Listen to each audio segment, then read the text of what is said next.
আমরা যখন প্রেগনেন্ট হই, প্রেগনেন্ট হওয়ার পরে যখন ডাক্তার দেখাতে যাই, তখন ডাক্তারবাবুরা কিন্তু বিভিন্ন মাসে বিভিন্ন রকম স্ক্যান রিপোর্ট করতে দেন।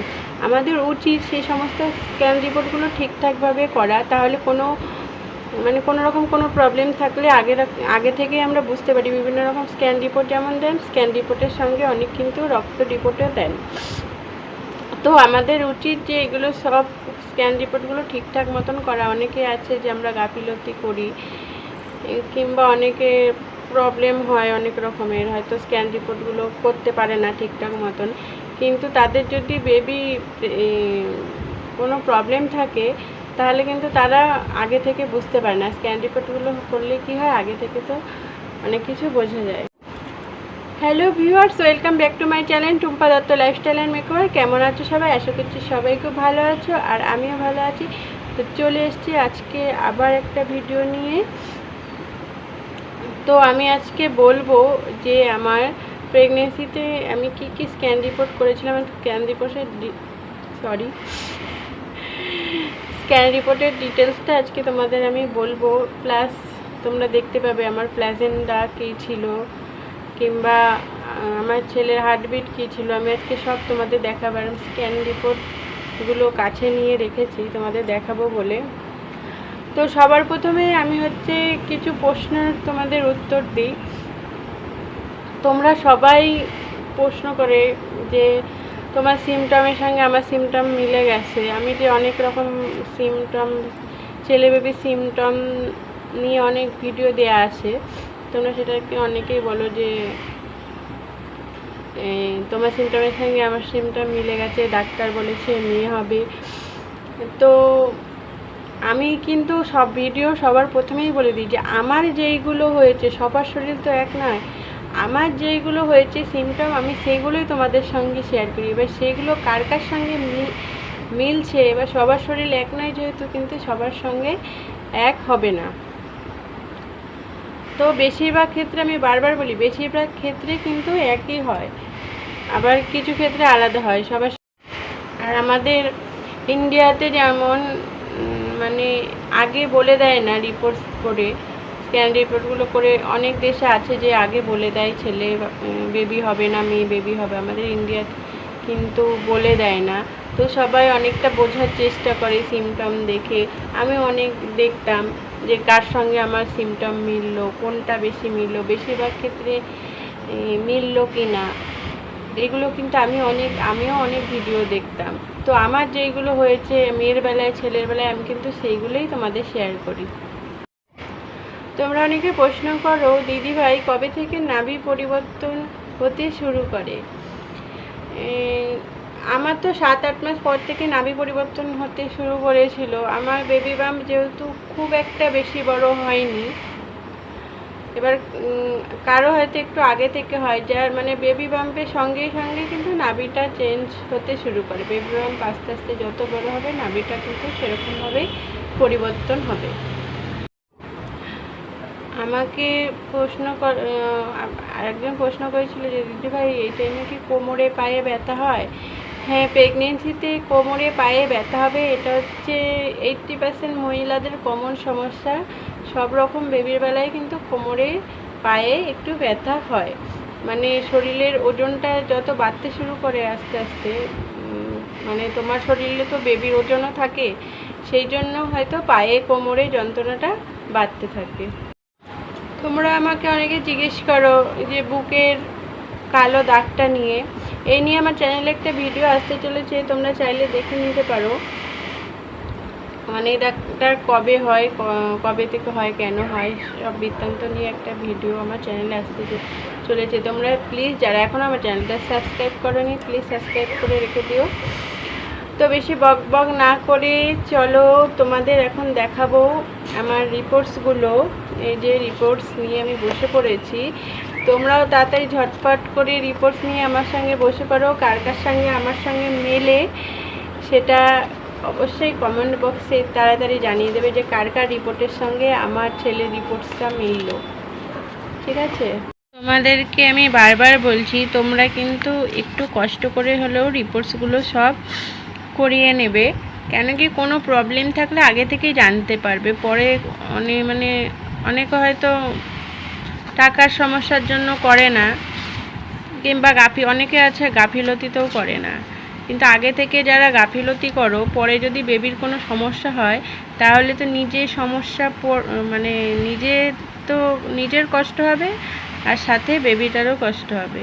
তাই সমস্ত রিপোর্টগুলো আগে থেকে করলে কিন্তু বেবির কোনো সমস্যা থাকলে তখন ডাক্তাররা সেই মতো মেডিসিন তখন তারা দেবে, তাহলে অতটা প্রবলেম হয় না। বিশেষ করে 5 মাসের যে স্ক্যান রিপোর্টটা হয়, অনেকের দেখা যায় যে হার্টের প্রবলেম হয়, হার্টের ফুটো হয়ে মানে হার্টের ফুটো সেরকম অবস্থায় বাচ্চার মানে জন্ম হচ্ছে, সেটা কিন্তু যদি ইকো করো তো ওটা জানা যাবে। ডাক্তার যদি সেরকম মানে অবস্থা দেখে, প্রথমে 5 মাসে যে অ্যানোমালি স্ক্যানটা হয় ওইখানে যদি রিপোর্ট ঠিকঠাক থাকে তাহলে তো ঠিক আছে, কোনো প্রবলেম নেই। যদি তারা কোনো রকম প্রবলেম দেখে হার্টের, তাহলে তখন কিন্তু তারা ইকো করতে দেয়। তখন ওই ইকোটাই কিন্তু হার্ট সম্পর্কে মানে হার্টের পুরো ছবিটা তখন ক্লিয়ার আসছে। অ্যানোমালি স্ক্যানেও দেখায়, কিন্তু ইকোতেও আরও ভালো দেখা যায়। তাই সব মায়েদেরই বলি যে কেউ গাফিলতি করো না, সবাই রিপোর্টগুলো ঠিকঠাকভাবে করো। তো চলো বকবক না করে দেখাই আমার রিপোর্টগুলো। এই যে আমি সবার প্রথমে রিপোর্ট করেছিলাম হচ্ছে, দেখো 8 উইক্সে। তোমাদের একটা কথা বলি, মানে 8 উইক্সে আমি জাস্ট প্রেগনেন্সির কত দিন সেটা জানার জন্য আমাকে দিয়েছিল করতে। আমি মানে প্রেগনেন্সি ডেটটা মানে পিরিয়ড ডেটটা আর কি ঠিকমতো বলতে পারছিলাম না, যেহেতু আমার থাইরয়েড ছিল, পিরিয়ড মানে গন্ডগোল ছিল পিরিয়ডে, এর জন্য আমি ঠিকঠাক ডেটটা বলতে পারছিলাম না। দেখে আমার 8 সপ্তাহে একটা স্ক্যান রিপোর্ট দিয়েছে। এই স্ক্যান রিপোর্টটা মানে বেবির কত সপ্তাহ হয়েছে সেটাই দেখার জন্য আর কি। তখন আমার 8 উইক্স হয়েছিল। এই যে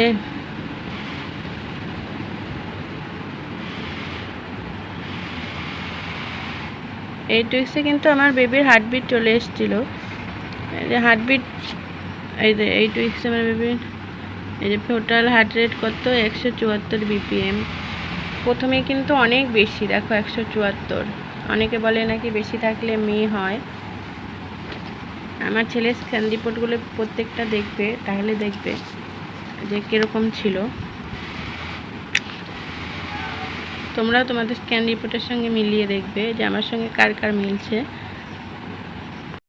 যার একটা স্ক্যান রিপোর্ট যেটা 3 মাসে করতে হয়, এনটি স্ক্যান,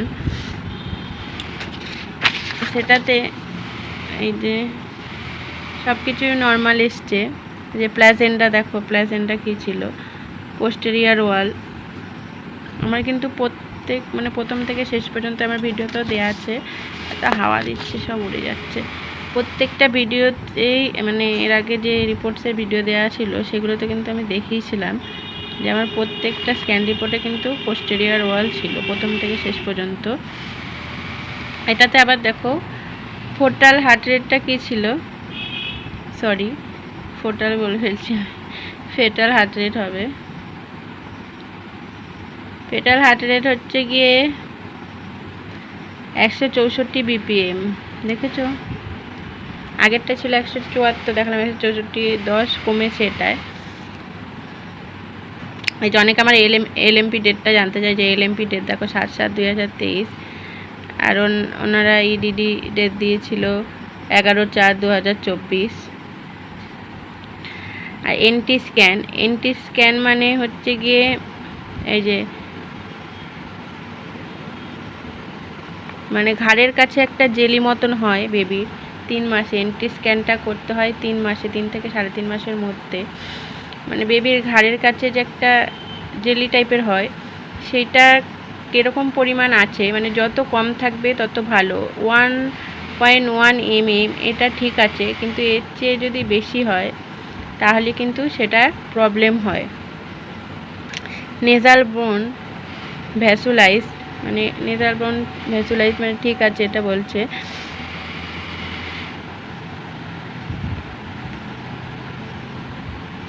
এনটি স্ক্যান করার মানেটাই হচ্ছে এটা, মানে এই যে এখানে কি লেখা আছে দেখো, নিউট্রাল ট্রান্সোলেন্সি থিকনেস, মানে ঘাড়ের কাছে যে জেলিটা থাকে সেটা পরিমাণটা ঠিক আছে নাকি সেটাই দেখে। এটা যদি ঠিক থাকে তো ঠিক আছে, আর যদি বেশি হয় কিংবা কম হয় তাহলে কিন্তু বেবি অ্যাবনর্মাল হওয়ার চান্স থাকে। তো ওটা গেল আমার 3 মাসের রিপোর্ট। এটা হচ্ছে আমার 5 মাসে অ্যানোমালি স্ক্যান। এই দেখো অ্যানোমালি স্ক্যান।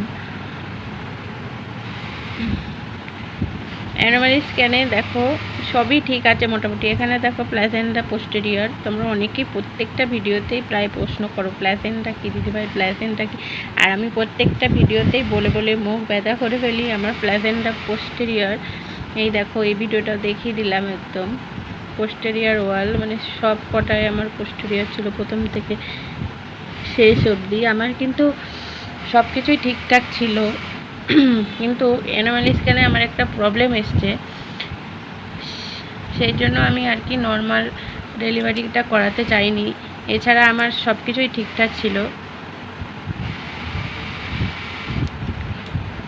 কি প্রবলেম এসছে আমি দেখাচ্ছি পরে। এই দেখো এগুলো সব ঠিকঠাক আছে। তোমাদের এই অ্যানোমালি স্ক্যানে হার্ট রেট করতে এসছে, এই যে এখানে কিন্তু হার্ট রেট এসছে হচ্ছে মানে 150 BPM, 150 BPM এসছে।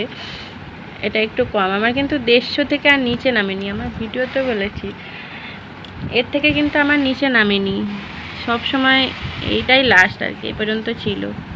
এরপরের রিপোর্টটা মানে আবার বেড়ে গেছে। এই যে সবাই বলে না যে হার্ট রেট নাকি 140-এর নিচে থাকলে ছেলে হয়, কিংবা 140 থাকলে ছেলে হয়, ওপরে থাকলে মেয়ে হয়, এইগুলো আমার ক্ষেত্রে কিন্তু মেলেনি। তবে আমার বোনের ক্ষেত্রে যে দেখেছিলাম ওর কিন্তু আবার শেষের দিকে কিন্তু 140 ছিল, 140-এর নিচে ছিল শেষের রিপোর্ট দুটোতে, ওর কিন্তু 140 ছিল। বেশিরভাগ ক্ষেত্রে কিন্তু ওটাই ঠিক হয় মনে হয়, কিন্তু আমার ক্ষেত্রে এটা ঠিক হয়নি, আমার ক্ষেত্রে কিন্তু সব কটাই বেশি বেশি ছিল, তোমাদের দেখালাম। এছাড়া সবই ঠিক আছে, হেড, নেক, অরবিট, স্পাইন, থ্রোট, হার্ট সবই ঠিক আছে। একটা প্রবলেম এসছে এই যে আম্বিলিকাল কর্ড, এই প্রবলেমটা এসছে হচ্ছে সিঙ্গেল আম্বিলিকাল আর্টারি এসছে আমার। সিঙ্গেল আম্বিলিকাল আর্টারি হলে মানে ডাক্তারবাবুকে জিজ্ঞেস করেছিলাম যে কোনো প্রবলেম হয় কি না।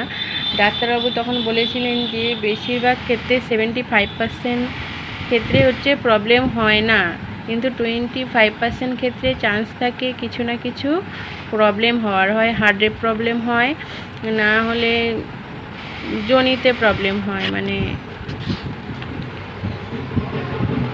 ছেলে বা মেয়ে হোক যাই হোক তাদের যোনিতে প্রবলেম হতে পারে। তো ডাক্তার তখন বলেছিল যে ভগবানকে ডাকো, আশা করি কোনো প্রবলেম হয় না। আমাকে হার্টটা দেখার জন্য ইকো করতে দিয়েছিল, কিন্তু আমার কি হয়েছিল মানে টেনশানে কবে মানে 30 সপ্তাহের মধ্যে মানে ইকোটা করতে হয়, আমার একটু দেরি হয়ে গেছিলো। কারণ আমি প্রথমে এক ডাক্তার দেখাচ্ছিলাম আর পরে আবার ডাক্তার চেঞ্জ করেছি আমি মানে অসুবিধার জন্য। দিয়ে পরে যখন ডাক্তার প্রথম যেই ডাক্তার দেখাচ্ছিলাম আমি, উনি কিন্তু কখনো বলেনি যে আমাকে ইকো করার জন্য, উনি খালি ভয় দেখিয়ে যাচ্ছিল এই হতে পারে সেই হতে পারে, মানে আমাকে পুরো ভয় ধরিয়ে দিয়েছিল যে বাচ্চার এই হবে, অনেক ক্ষতি হতে পারে এই সেই। কিন্তু আমি পরে যখন অন্য ডাক্তারের কাছে গেলাম তখন বলছে বেশিরভাগ ক্ষেত্রে কিন্তু কিছু না হয় না, আবার হার্টে কিংবা জনিতে কিন্তু অনেক সময় প্রবলেম হতে পারে। তো আমি যেহেতু পরের ডাক্তারের কাছে একটু দেরিতে গেছি, আমার কিন্তু ইকোটা করাতে পারিনি আমি, তো অনেক টেনশানে ছিলাম। সেই জন্য ডাক্তার বলছিল ভগবানকে ডাকো। আমি সারাদিন ভগবানকে ডেকে যাই হোক আমার সুস্থ সবল ছেলে হয়েছে, আমার ছেলের 1 বছর হয়ে গেছে, এখনো পর্যন্ত আমি কোনো প্রবলেম দেখতে পাইনি সেরকম।